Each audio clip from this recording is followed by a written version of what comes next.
Students, इस video में हम पढ़ेंगे रॉकेट प्रोपल्शन। तो rocket propulsion is based on the law of conservation of momentum.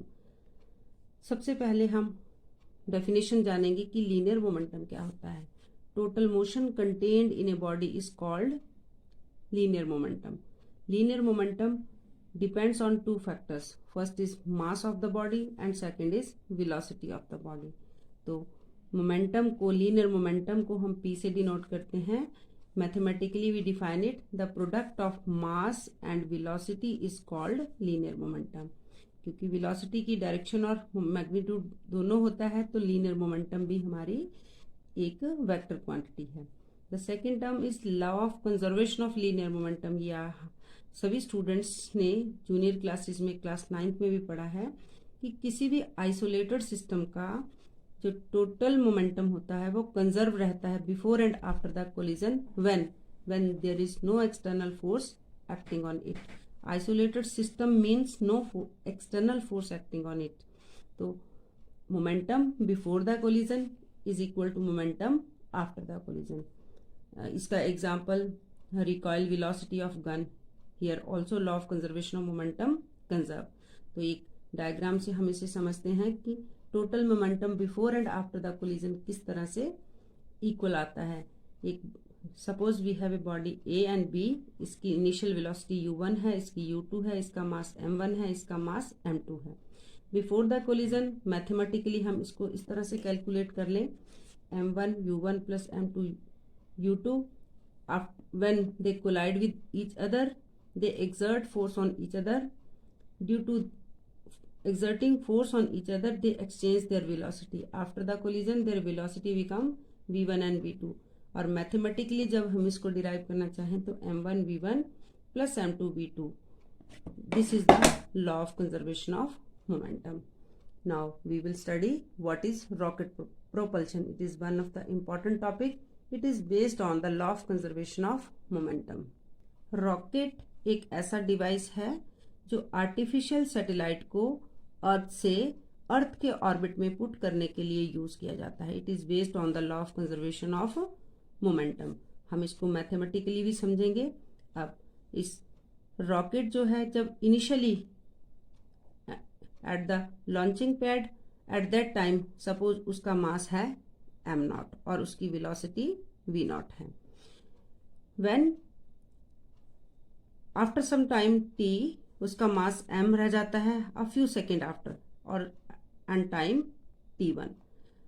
जब रॉकेट के कंटेनर में फ्यूल बर्न करना शुरू करता है तो फ्यूल के बर्निंग से जो गैसेस है वो इतनी फास्ट स्पीड से डाउनवर्ड मोशन करती है।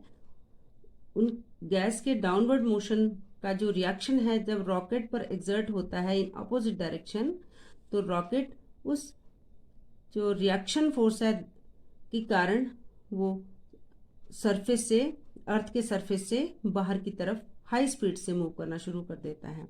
तो इसको हम मैथमेटिकली कैसे समझेंगे कि इनिशियली सपोज कि इसका जो इनिशियली मास उसका m0 और v0 था, तो उसका मोमेंटम हो गया m0 और v0। But at any instant of time, the momentum of the rocket is p1, that is m and v. After burning the fuel in time interval delta t, time अब t plus delta T हो गया, और मास उसका जो dm, small dm means की small change इन मास dm, और velocity of the gases vg से denote किया है इसको। और अब इसका मास रह जाता है यहाँ पर इसके कंटेनर में m माइनस डी एम। तो एज वी नो दैट कि फॉर्मूला जो मोमेंटम का है product of mass and velocity हो जाएगा। Then the final momentum after burning small amount of fuel is equal to m2 is equal to, और m है हमारे पास यहाँ पर m माइनस डी एम, और velocity v plus velocity v plus d v plus is equal to d m and minus v ji. Means कि ये momentum है जब वेलोसिटी उसकी इंक्रीज हुई और मास उसका थोड़ा सा रिड्यूस हुआ। In outer space there is no external force acting on the rocket, therefore the momentum p1 is equal to p2। अब हम इसको मैथमेटिकली सॉल्व करेंगे। p1 p2 के इक्वल है क्योंकि आउटर स्पेस में जाकर ना तो रॉकेट पर कोई एयर रेजिस्टेंस एक्सर्ट होता है और ना ही वो किसी तरह का gravitational force of attraction feel करता है। That is why the total momentum before the collision is equal to total momentum after the collision. On multiplying m v और एम को इससे मल्टीप्लाई किया m D v and then d m minus d m v और यहाँ पे minus d m D v plus minus v g और dm। अब हम लाइक टर्म को कैलकुलेट कर लेंगे। इसमें एम वी से कैंसिल हो गया और इसको हमने रिजेक्ट कर दिया क्योंकि these are the very very small value. इनका जो आंसर आएगा वो भी बहुत कम होगा, तो यहाँ हमने 0 पुट किया। अब यहाँ से और हम M D we is equal to we have now here we will take here minus dm common out, then v plus vg। अब हमारे पास रिलेटिव वेलोसिटी का कॉन्सेप्ट इसमें लगेगा कि velocity of the rocket in the upper direction and the velocity of the gases that are ejected from the rear chamber of the rocket. So इन दोनों का टोटल जो है इन दोनों का टोटल हम कितना लेंगे, v plus vg is equal to minus u. ऐसा क्यों? क्योंकि ये velocity of gases and velocity of the rocket are equal in magnitude but opposite in direction. That is why we will take it v plus we g is equal to minus u और इसकी value को हम यहाँ पर put करेंगे। Minus ने minus को cancel कर दिया और m d we is equal to minus U D m. dB के लिए हमने इसको अरेंज कर लिया, माइनस यू डी एम और m को हम यहाँ dm के पास ले आए। अब हमने इसकी टाइम इंटरवल की वैल्यू को पुटअप करना है और इसको इंटीग्रेट करना है क्योंकि हमें होल नेट इसका रिजल्ट फाइंड आउट करना है। इस रिलेशन को हमने इंटीग्रेट किया, dv इंटीग्रेशन का साइन है, यहाँ 1 पुटअप करेंगे जब टाइम हमारा 0 था और फिर जब टाइम इंटरवल t0 से t तक, और इस side right side minus u take out common और m नॉट टू m और dm upon m। One thing here is important to be noted is that 1 upon m। यहाँ पर हम एक फॉर्मूला लगाएंगे, ये मैथमेटिकल कॉन्सेप्ट है, इसको समझने की कोशिश करना कि log of m upon n जो होता है वो log m minus log n होता है। इसका इस फॉर्मूले का मैथमेटिकल का यूज इस रिलेशन में होगा। उससे पहले हम इंटीग्रेशन कर लेते हैं। dv की स्मॉल चेंज इन वेलोसिटी का इंटीग्रेशन v होगा और इसमें वैल्यू जो हम पुट करेंगे v नॉट और v, क्योंकि इनिशियल वेलोसिटी v नॉट से डिनोट किया है और after time interval dt velocity v है और 1 अपॉन n का जो इंटीग्रेशन होता है log ऑफ e m, तो हमने यहाँ minus you log of e m और इसकी limit of integration is there.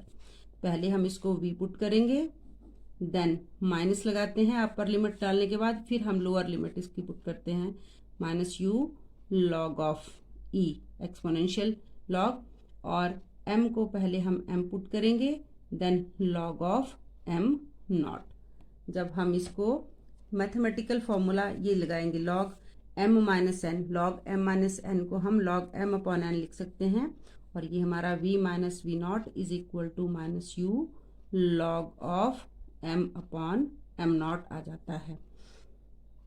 जब हमने v is equal to we naught को राइट साइड ले गए minus you log of m upon m naught, तो This is the instantaneous velocity of the rocket. Instantaneous velocity means velocity of rocket at any instant of time.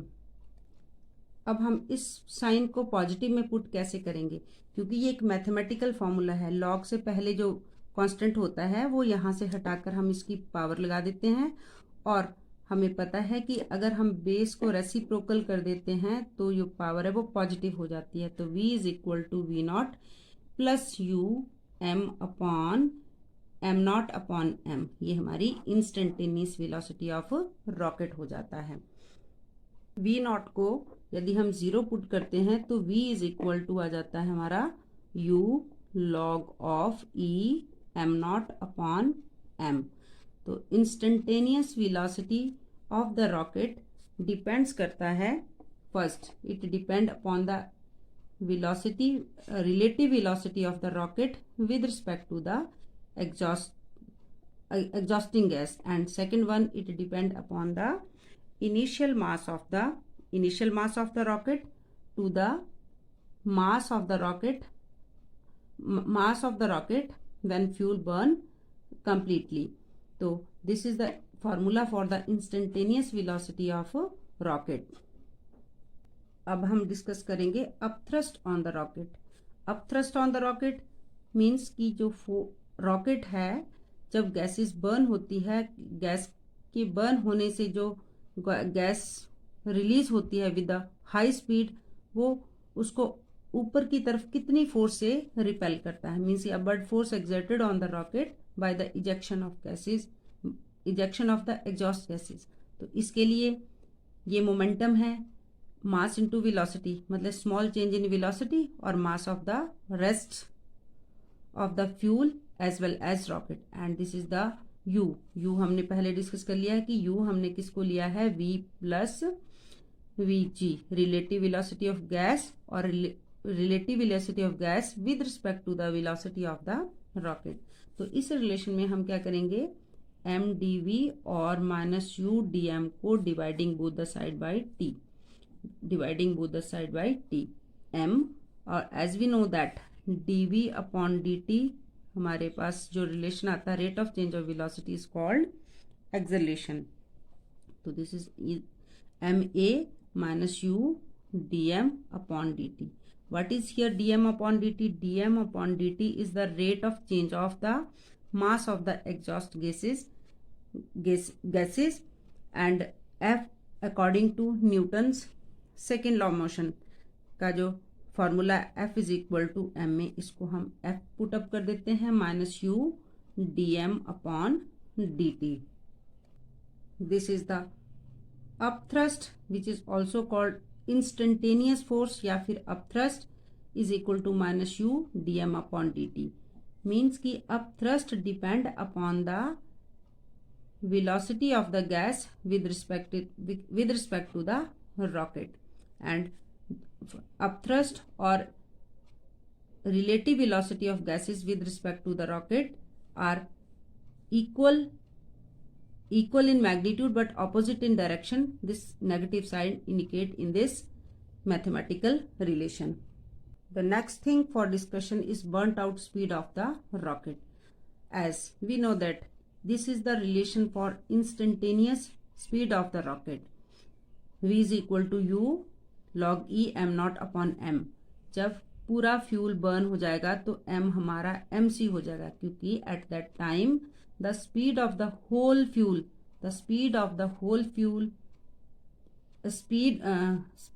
with when whole of the fuel is burnt and the mass of the rocket is equal to the mass of container. m is equal to mc हो जाएगा, और v को हम v और b subscript से denote करेंगे. At that time burnt out speed is equal to v b u log of m naught upon mc.